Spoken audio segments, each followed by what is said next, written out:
ఏదైనా ఉండని end of the day వాళ్ళ బాగోగులు చూడాల్సిన అవసరం కూడా ఉన్నది. గత 5 సంవత్సరాలుగా వారితో పాటు వాళ్ళ నాన్నగారు కూడా ఇక్కడ ఒక కార్పొరేటర్ గా పనిచేసిండ్రు. కాబట్టి మీరు ఖచ్చితంగా దీన్ని కన్సిడర్ చేయాల్సిందిగా నేను సభ్యులందరినీ కూడా ఒక తీర్మానం ప్రవేశపెట్టి ఖచ్చితంగా అట్లాంటి వాళ్లకు తోడ్పాటు ఇవ్వాల్సిందిగా నేను కోరుతున్నాను madam. Thank you very much. Thank you. Prabhakar గారు మాట్లాడుతూ.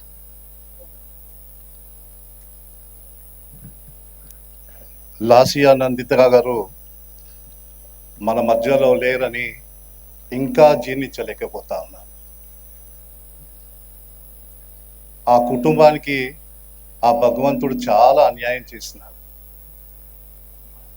తండ్రి చనిపోయి 1 సంవత్సరం కూడా కాకముందు పాపం ఆ అమ్మాయి ఓ యాక్సిడెంట్లో చనిపోవడం చాలా బాధాకరం. ఆ కుటుంబంతో నాకు చాలా దగ్గర అనుబంధం. నేను సాయన గారు ఎన్నోసారి మేము కలిసి రాజకీయాల్లో ప్రవేశించాము. లాసియా నందిత గురించి చెప్పాలంటే పాపం మొదటిసారి ఇక్కడ కార్పొరేట్ అయినప్పుడు ఇక్కడే కూర్చునేది, అందరితో పలకరించేది, నవ్వుతూ పెద్దవాళ్ళకి చాలా మర్యాదతో వారు వ్యవహరించేవారు.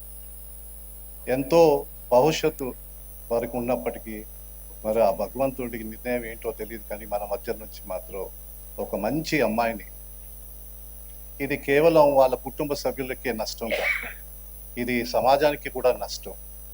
ఎందుకంటే వారికి ఆ తపన, ఆ ఆలోచన ప్రజల్లో ఉండాలి, ప్రజా సేవ చేయాలని భవిష్యత్తుతో చేసింది. గెలిచి 1 సంవత్సరం కూడా కాలేదు అమ్మాయి, ఒక 2-3 నెలల్లోనే మన మధ్య నుంచి ఆ భగవంతుడు తీసుకెళ్ళిపోయినాడు. ఏదేమైనా కూడా ఒక్కటి చాలా బాధాకరం ఏంటంటే సాయన్న గారు చనిపోయినప్పుడు కూడా గౌరవంగా మన ప్రభుత్వ లాంఛనతో చేసి ఉంటే బాగుండేది, కానీ లాసియా నందితకు మాత్రం చేశారు. మనం ఇది కూడా ఒకసారి నిర్ణయం తీసుకోవాలి. ఎందుకంటే చాలా మంది ఆ రోజు విమర్శలు వచ్చినాయి.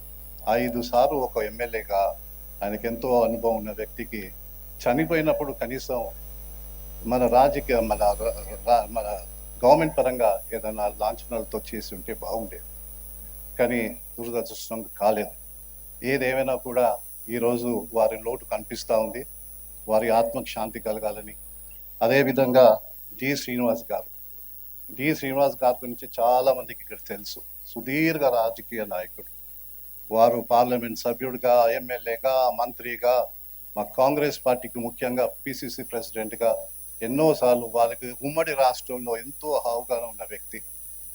కేవలం వాళ్ళ కుటుంబమే కాదు, కాంగ్రెస్ పార్టీ కూడా బాగా నష్టం జరిగిందని నేను భావిస్తా ఉన్నాను.